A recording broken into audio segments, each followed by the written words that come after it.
Ladies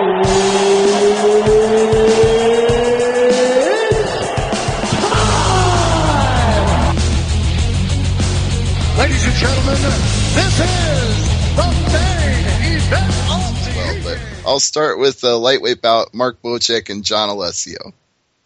Yeah, I'm picking Alessio. I think Bocek's really, really tough. But that's one that I'm picking with my heart and my head. I think Alessio is both of their backs are to the wall, which is going to make this fight good, is that Alessio may not get another second chance. You know, every time he's been in the octagon, it's been one and done. And I think that Bocek, you know, his record hasn't been stellar in the UFC, so I think he feels that he's on the bubble. And so they're both going to come out fighting. I'm not sure if my opinion is tainted through emotion, but I'm going to pick Alessio to win this fight. All right, Peter? I'm going to go with Bocek. I just think that Alessio is a great fighter, but he's an injury replacement. I don't know. Like I always favor the fighter who, you know, is slated for that card. The one who always comes on short notice. You know, majority of those fights, they lose the fight. So I'm going to go with the odds. I'm going to pick Bocek. Yeah, you could very well be right. The only reason that I'm not, I usually do give that a lot of weight, is that factor, but Alessio's coming off a fight against Ryan Healy, and anybody who beats one of the Healy brothers are grinders, and you get in a fight with them, then you better be prepared to go the distance and not enjoy doing it. And the way Alessio looked in that fight, I think that he looked very hungry, he looked very ready, and I think that he's had enough time to rest coming into this that I think he'll be ready for Bocek. I think that Healy, in a different way, because he's not a submissions guy, was a good person to get Alessio ready for an opponent like Bocek, who is also a grinder, but with a submission game as opposed to a wrestling game. But you could be right. You know, it's always he didn't know he was going to be fighting until recently, whereas Bocek did. So that could be the tipping point in this fight. Well, I think actually you've tipped my opinion, because I'm actually going to go with Alessio now. You've sold me on this idea that he's ready for this fight, even though it's short notice, and that he's had enough tests of late. And I mean, you look at his record, he's got almost 50 fights in total. So it's not like you couldn't be more prepared on experience alone than the amount of experience that he's had. So I'm actually going to go with Alessio in this one, and we'll move on to Hominick and Yagan and get your thoughts on that.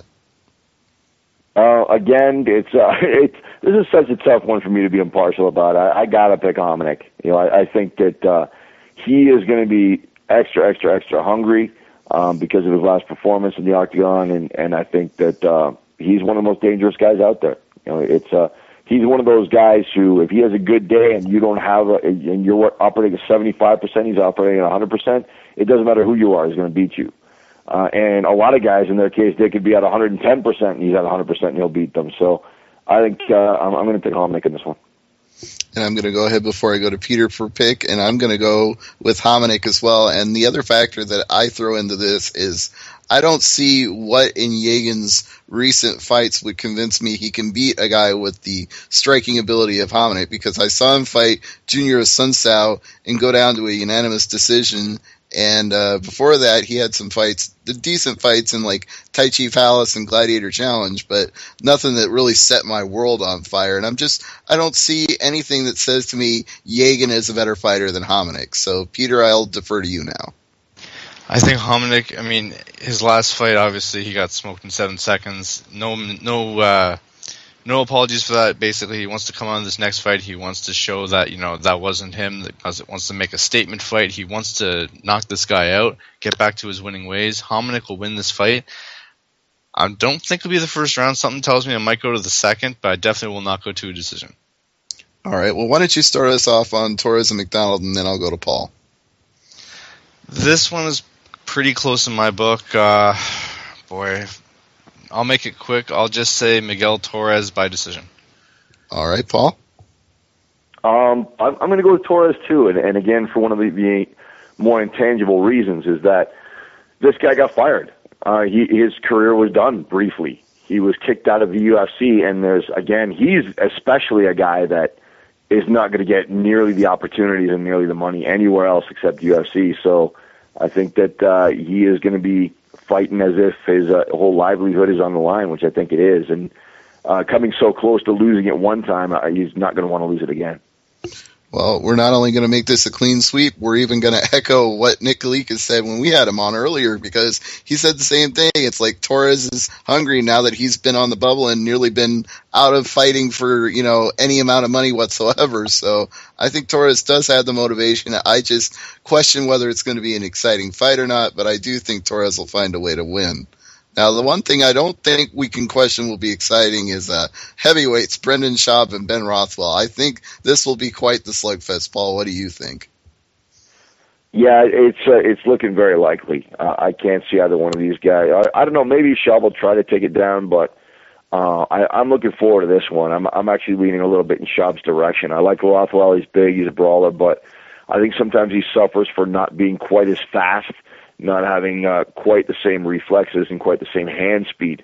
If he does put his fist on you, then you're going to be waking up a long time later. But I just think that Schaub has been improving, and I think that he's going to. He might even stop Rothwell. I think he's going to beat him. I would also say he's going to beat him, and I think the only two losses being Nog and Nelson show there really isn't a whole lot of shame in Schaub's game, because those are two guys who can beat any heavyweight. So I got to favor Brendan Schaub in this as well, and I'll see what Peter thinks now. It's the game of competitive agreement. I also picked Schaub in this fight, and it's going to be by knockout. Well, let's see if we have competitive agreement on Rory McDonald and Jay Mills. Then, Paul, why don't you start us on that one? Yeah, again, I am not even going to pretend to be impartial on this. I'm picking Rory McDonald. I think it's an educated pick, but I also I'm picking with emotion. I really want to see him. I want to see him making a run at the UFC title. He's the guy's been well known out here in Western Canada since he was about 16, 17 years old, and so just having watched him grow up in the sport and continue to grow up in the sport, I'm looking forward to hopefully seeing him wear the UFC title one day, and then this is going to be a step along the way.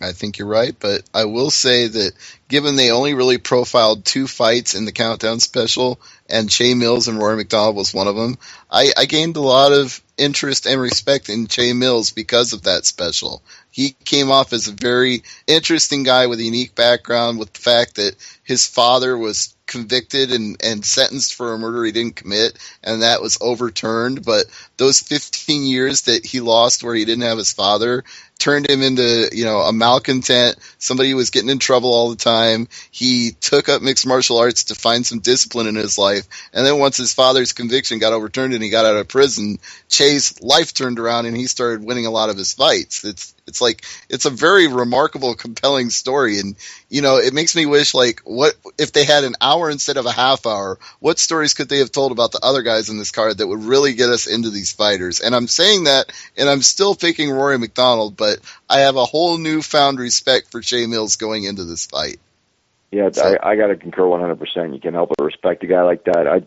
I respect anybody that finds themselves on the wrong path and makes the effort to redirect their energies into a more positive direction. And especially in his situation, that's just an absolute nightmare for him and his father. So for him to have found something constructive to do with all that pent-up aggression, and actually to take it so far to the point that he's fighting in the UFC now is just amazing. Indeed it is. So, Peter, what's your pick on this fight? You have to ask Stevie. I'm picking McDonald.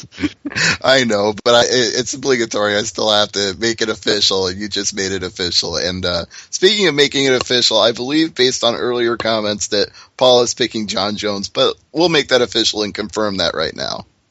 Yep, definitely picking John Jones. I'm picking Jones as well. Peter, what about you? As much as I'd like to pick Rashad Evans and be the one oddball in the group, I got to go with John Jones. It's his time, and Rashad, he's getting older, and I just don't see how he wins this fight. It's John Jones all the way. So it looks like the one fight that's going to make or break whether we're unanimous in our picks here is Bocek and Alessio. So that's the only one we've had any difference of opinion on whatsoever. Maybe we need great minds are thinking alike most of the time.